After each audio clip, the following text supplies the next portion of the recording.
तिवारी आते हैं कि सुशीला तिवारी अस्पताल कुमाऊं का एकमात्र सबसे बड़ा हॉस्पिटल है। हम हैं पढ़े लिखे युवा।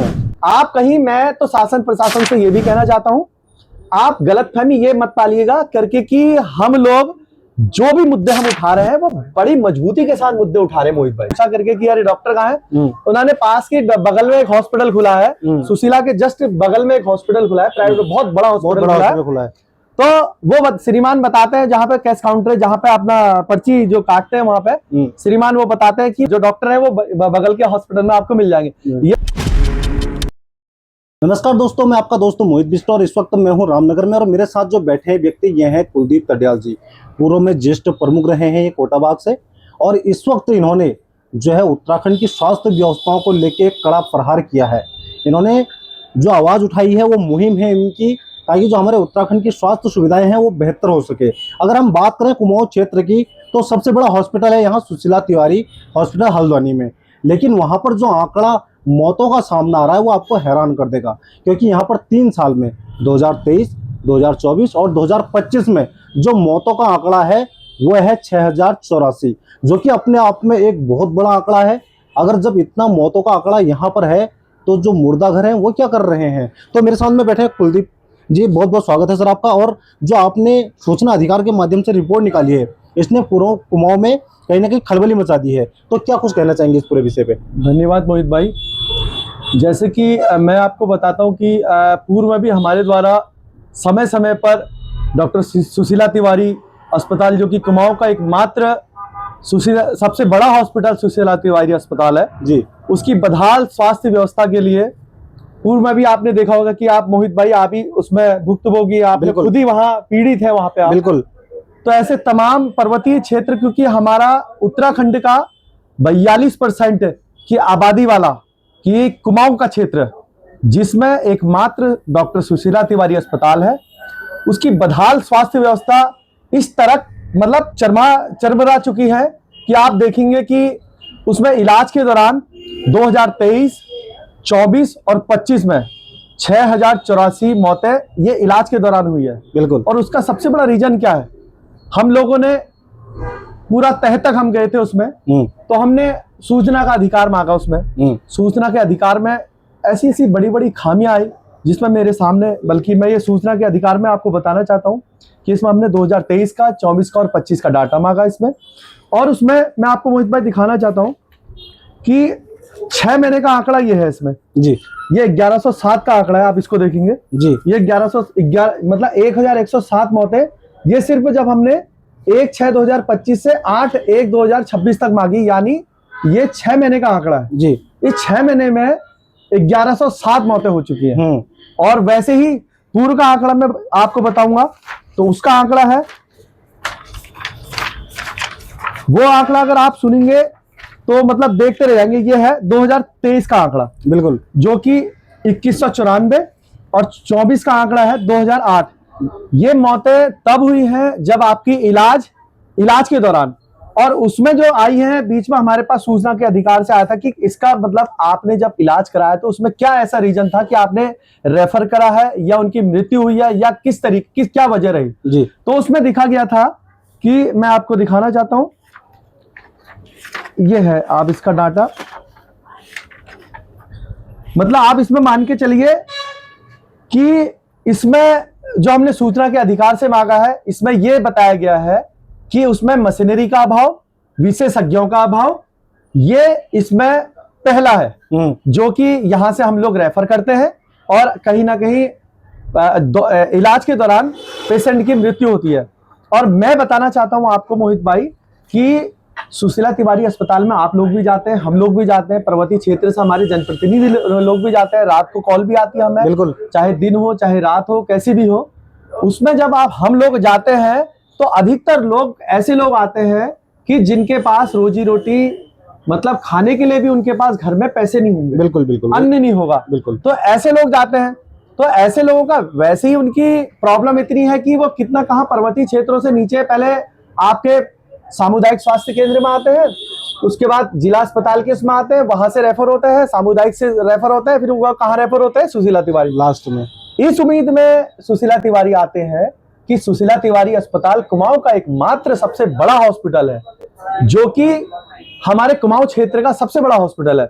इस उम्मीद से आते हैं कि वहां हम अपना इलाज कर सके, वहां हमारा सही तरीके से ट्रीटमेंट मिल सके, लेकिन कहीं ना कहीं वहां की अनियमितताओं के कारण, वहां की जो विशेषज्ञ टीम है उनके कारण, और वास्तव में डॉक्टरों के पास, मतलब एक एक डॉक्टर के पास वहां पे इतने इतने पेशेंट है, मरीज है, कम से कम वहां प्लेन एमबीबीएसओ से भी हमने पूछा था, जो वहां के स्टूडेंट है, सुशीला तिवारी जो उनका जो स्कूल कॉलेज है, तो उन्होंने बोला कि भैया हम खुद ही इतने प्रेशराइज है कि हमारे पर इतना प्रेशर है कि हमें 12-12, 13-13 घंटे कभी कभी जॉब करनी पड़ती है, 24-24 घंटे की इमरजेंसी में। बिल्कुल। तो ये हाल तो सुशीला तिवारी अस्पताल का है, जहाँ की बिल्कुल व्यवस्थाएं बिल्कुल चरमरा गई है। बिल्कुल। और उसमें मैं एक बार आपको रोकना चाहूंगा। तो आपने जो अगर सुशीला तिवारी की हम बात करें जहाँ पर, और इतना मौतों का आंकड़ा भी आया है, लेकिन आपके मन में कब ये ठानिए कि मैं इसका एक आंकड़ा लूं या फिर जनता को मैं दिखा सकूं इस आंकड़े को लेकर? मैंने ये तब ठाना, मोहित भाई आपने भी देखा होगा जी, कि इससे पूर्व में एक हमारा क्या कहते हैं, एक लेबर आदमी था, ठीक है, उसको क्या कहते हैं, उसको चोट लगी, चोट उसके ब्रेन में लगी थी।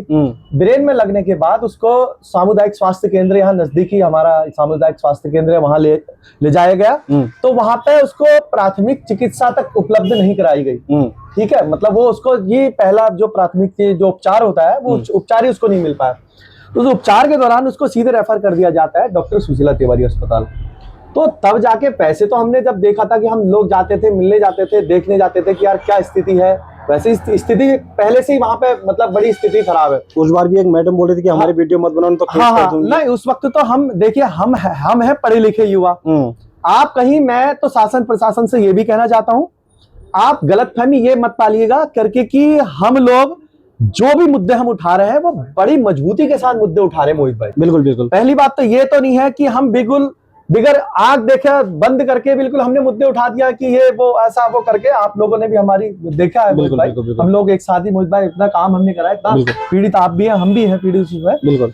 तो शासन प्रशासन ये ना समझे करके कि हम कहीं किसी भी तरीके से कमजोर है, और इस आवाज को जो हमने सुशीला तिवारी अस्पताल है, इसकी 6084 मौतें जो है, इसकी उच्च स्तरीय अगर जांच नहीं होती है, हमने 10 दिन का टाइम अभी देंगे, हम ज्ञापन देने वाले हैं, अभी होली का टाइम है तो इसके बीच में हम ज्ञापन देंगे, उसके बाद हम 10 दिन का टाइम देंगे। अगर नहीं मानते हैं तो हम यहाँ कुमाऊं क्षेत्र में हल्द्वानी शहर में एक बहुत बड़ा आंदोलन करने जा रहे हैं, जो एक बहुत बड़ा रूप लेने के लिए तैयार है। मतलब हम जगह जगह पे हम जा रहे हैं। इससे पहले मैं अल्मोड़ा के कुछ हॉस्पिटलों में गया था, अल्मोड़ा के जिला अस्पताल में गया था, और अपने ये हाल तो जो है सुशीला तिवारी के हैं, बाकी जितने भी सीएससी हैं हमारे कुमाऊं में चाहे गढ़वाल में, एक भी सीएससी अपने पूरे मानकों को पूर्ण रूप से नहीं है। मैंने आज अभी आपको दिखाया था, अभी मैं लाइव के माध्यम से अपने विकासखंड कोटाबाग का सीएससी हॉस्पिटल में आपको दिखाऊंगा कितना वहाँ रिक्त पद कितने हैं और वास्तव में कितने वहाँ है वहाँ पे।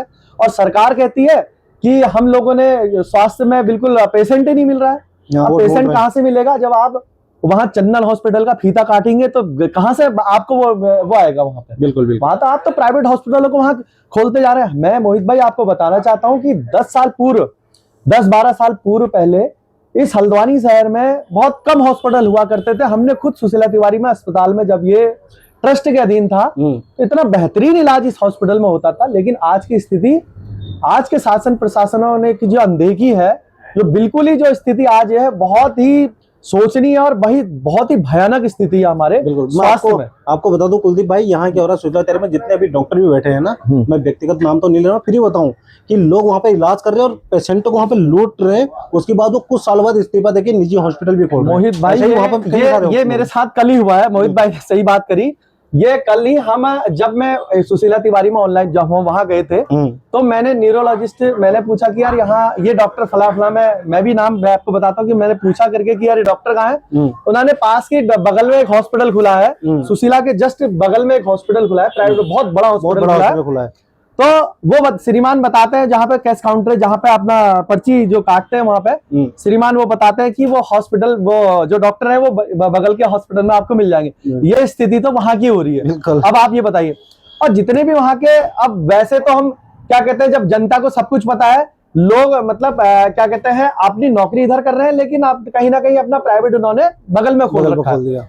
और मैं आपको बताना चाहता हूँ कि आंकड़ा जो मैं बता रहा हूँ कि 10-12 साल पहले सुशीला तिवारी में इतना बेहतरीन इलाज होता था और हॉस्पिटल, प्राइवेट हॉस्पिटल बहुत कम हुआ करते थे। बिल्कुल, मतलब बुलाया जाता था कि आप प्राइवेट में आओ, प्राइवेट यार की कैंप लगाते थे, ये लगाते थे। लेकिन आज की डेट स्थिति ऐसी है कि बहुत ही भयानक स्थिति है आज। अब ये जो और ये तो आंकड़ा 6084 का मोकड़ा आपने निकाला है ना, ये तो वह है जिनकी मौत एक्चुअल में सुशीला तिवारी के अंदर हुई है। हाँ। बाकी लास्ट टाइम पे ऐसा भी होता है जब आदमी को लगे कि यहाँ सही नहीं हो पा रहे, तो उसमें से कम 10% तो ऐसे भी है जो लेके प्राइवेट हॉस्पिटल में भर्ती। बिल्कुल बिल्कुल, ऐसे भी विश्वास खत्म हो जा रहा है। ऐसे भी हमने आपको दिखाया है। बिल्कुल, मैंने सुशीला तिवारी हॉस्पिटल में बेड में आज भी मेरी वो रूह कांप जाती है जब मैं चींटियां उसके अंदर इतनी भयंकर गुच्छा लगा हुआ था उसके, मतलब आंख ऐसा हो गया कि हम लोग ये क्या क्या सिस्टम है। उस वक्त पता चला मोहित भाई कि हम अगर पढ़े लिखे युवा हैं तो हमें, अगर हम लोग आवाज नहीं उठाएंगे तो कौन आवाज उठाएगा। बिल्कुल सही बात। हम अगर कहने लग गए कि वो उठाएगा, ये उठाएगा, या वो जनप्रतिनिधि उठाएगा, या वो मंत्री, या वो विधायक उठाएगा, वो उठाएगा, तो उठाएगा कौन? कोई नहीं उठाएगा। किसी को कोई परवाह नहीं है। लोग ऐसा ना, इलाज वैसे भी प्राइवेट, बड़े लोगों का इलाज वैसे भी उनके पास सब कुछ है, इसका उनके स्कीम है, उनके पास पैसा है, उनके पास सब कुछ है। लेकिन भैया जो निम्न तबके का आदमी है, जो बेरोजगार है, जो क्या है, वो बेरोजगारी का आलम में वैसे ही पड़ा है। उसके माता पिता अगर कहीं एडमिट होता है, कुछ हॉस्पिटलों में खर्चा वो करना पड़ता है, तो वो कहाँ से बहन। हमने ऐसे भी पीड़ा देखी, हमने ऐसे भी आदमी देखे हैं, वो कह रहा है भैया मैं क्या करूं, मैं तो कुछ कर ही नहीं पा रहा हूं, मैं तो अपना इलाज तक नहीं कर, वो रो रहा है कि मैं इलाज तक नहीं कर पा रहा हूं इसमें अपना। मतलब पेशेंट मरने छोड़ दिया जी, वो शमशान घाट, वास्तव में मोहित भाई शमशान घाट हो सकता है ये इलाज के दौरान के। मतलब ये आंकड़ा क्यों आया, ऐसा आंकड़ा ये? बिल्कुल। और ये शासन प्रशासन को सोचना पड़ेगा, यहाँ के हमारे जो स्वास्थ्य मंत्री हैं उनको सोचना पड़ेगा, यहाँ के जो सांसद हैं उनको सोचना पड़ेगा, जो स्थानीय विधायक है उनको सोचना पड़ेगा, जो हमारे उत्तराखंड के जो हमारे मुख्यमंत्री जी हैं उनको सोचना पड़ेगा। कहीं ना कहीं ये आंकड़ा बहुत भयानक आंकड़ा है जी। और ऐसे ही रहा मोहित भाई, ये हॉस्पिटल बंद होने में टाइम नहीं लगेगा। बिल्कुल। सो आप ये सामुदायिक और प्राथमिक स्वास्थ्य केंद्रों की बात देख लीजिए। अभी हम रामनगर बैठे हैं, आप रामनगर का जो पीपीटी मोड़ में आप देखते थे कितना क्या हाल हुआ है वहाँ। बिल्कुल। यहाँ बैलपड़ाव का प्राथमिक स्वास्थ्य केंद्र देखिए, चाहे कालाडूंगी का, या चाहे आपका हमारा सामुदायिक स्वास्थ्य केंद्र है कोटाबाग, वो तो पर्वतीय क्षेत्र को बिलोंग करता है। ये पूरा ये हमारा, ये मैं बता रहा हूँ उत्तराखंड की 42% आबादी कुमाऊं में वो करती है। और ये आंकड़ा जो आ रहा है मोहित भाई, ये बहुत ही सोचनीय विषय है।